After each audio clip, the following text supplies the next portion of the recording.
Hej, så er vi tilbage i den gamle malerifabrik, og her er vi gået i haven. Det er sommer, det er typisk dansk sommervejr. Det er koldt, og det blæser, og og regner, og temperaturen er cirka den samme, som var nytårsaften, men så det går jo rigtig godt. Her har vi vores kartoffelbed, som man kan se, kartoflerne, toppen er i hvert fald vokset rigtig godt, og de er begyndt at blomstre, kan man se. Og det vil sige, at nu er tidspunktet kommet, hvor vi kan begynde at undersøge, om der overhovedet foregår noget dernede.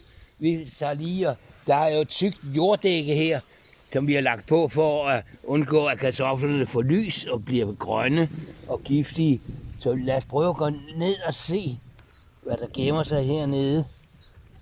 Der gemmer sig måske nogle kartofler. Der kommer en kartoffel.